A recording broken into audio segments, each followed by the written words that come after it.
With me in studio is Einhorn, who is a social worker, as well as Ayala, who is a member of the Israeli Congress. Thank you both so much for being with me. Tell me more, if you could, just about the project, sir. Given the fact that we're in the pandemic, the need to do pretty much everything for Yom HaShoah online. Okay, I think that's a difficult one. First of all, I'll say basically I'm part of the local consensus council, okay, in Ashdod. It's part of the Israeli Congress project and Ploukta organization. I think it's very, very unsimple for Holocaust survivors to be able to communicate and be able to, for us to express our empathy to them. I think that's a hard one. Yeah. It's not easy. Talk to me about the Memory in the Living Room project, which does rely on modern technology and really getting people of different generations together online. Yeah, actually about Memory in the Living Room, I am a member of this project as well, and I gave already for 2 years let's say my evidence as a second generation, because my father, rest in soul, was a Holocaust survivor. And I think that in a way what we're trying to do this evening and tomorrow in our Zoom meetings of this Israeli Congress and Ploukta is basically to give this feeling of memorizing together, but do it with all the sectors of the Israeli society. Tell us more about the Memory in the Living Room project. What is it? Well, it's not what we are doing is not exactly like the Memory in the Living Room project, because we're not going to have witnesses of first generation or second generation. Actually, we're going to share together our experiences. What is the Holocaust for us? What is the Holocaust memory for us? And to see maybe the different memories or the different experiences of, on one hand, let's say Chiloni or secular people, on the other hand, the Orthodox people, and to see how can we bridge together to create a collective memory which will be built on consensus and not on separation. Can you talk to me about that, Aaron? I mean, especially in these times, the idea that you could have religiously observant men and women communicating with and finding common ground with secular Israelis. Why is that important? Okay, I think that in this situation, it's a great question. I think it's needed more than ever, because I think that also us as Jews, we went by a very difficult journey from the Holocaust and in the Holocaust together. But as Haredi, Orthodox and secular Jews, we have different opinions about that. It has different meanings for both of us. And specifically in the Corona time, there is a kind of conflict going on between the Haredi Orthodox world and the secular world about dealing with it and ways of dealing with it. And instead of us arguing, we could try to talk together. Is it difficult, though? I mean, you mentioned because of the painful lessons of the Holocaust, being in Israel as Israelis. That being said, there's different lessons that have been learned from different communities. Is it difficult as a religious man to see perhaps how secular Jews or secular society is learning a different lesson from your community? 100%. It's very hard. For sure, I think that if we memorize the Holocaust, it's about how much we are active in fighting evil. Now, we're sure that this evil is very different than the evil that was then, because we're talking about a human evil, and here we're talking about a virus. But I think that part of the secular world look at the Haredi community and say, some of them, yeah? Very few today are not watching and not collaborating enough, and the question is didn't we learn a lesson?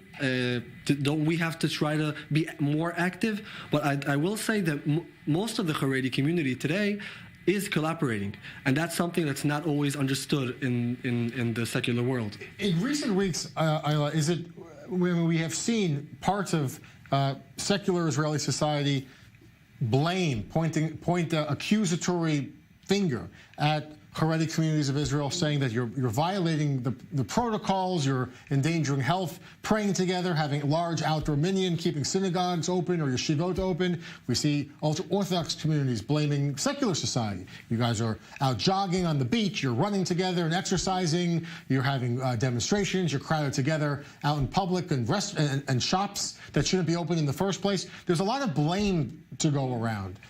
Talk to me perhaps, I mean, the impact of that, both sides blaming the other.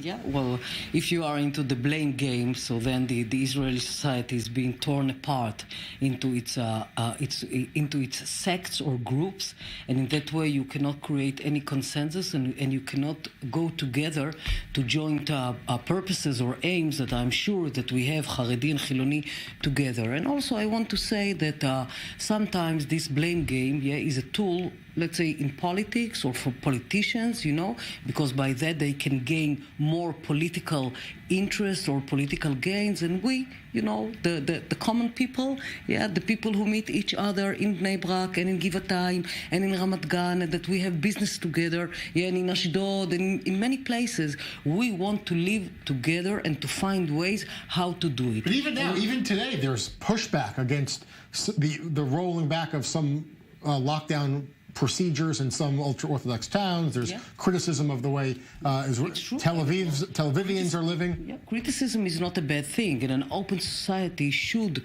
be able to criticize. But there is a difference between criticizing and between turning it into a war, into, let's say, brothers and sisters wars. And this is what we want to prevent. We want to say, okay, we do not agree about everything. Yeah, we have our conflicts, we have our disagreements, but we can create, like a safe space in which we can talk about it together, and we can find where are the places in which we can agree about, in which we can understand each other's needs. As a bridge almost here, what are you learning perhaps from the secular Israelis that you're communicating with in the middle of this health crisis? What are you learning from them? And then what are you trying to teach them from your community that you hope they understand as well? Okay.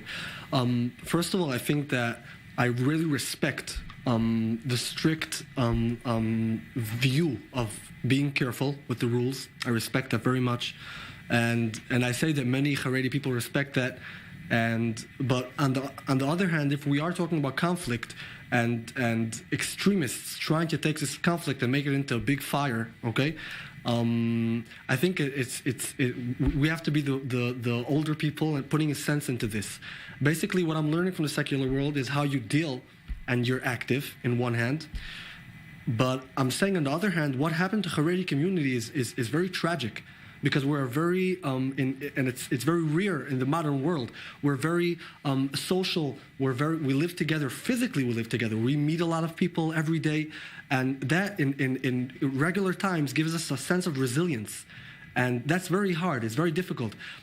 Trying to say the Haredi community is actively not listening to the rules, it's also a very big misunderstanding in our tradition. So by us being able to come in the Israeli Congress and in Ploukta and get to certain agreements is basically leaving the extremists to continue fighting, because that's going to happen. Too bad. That's what's going on.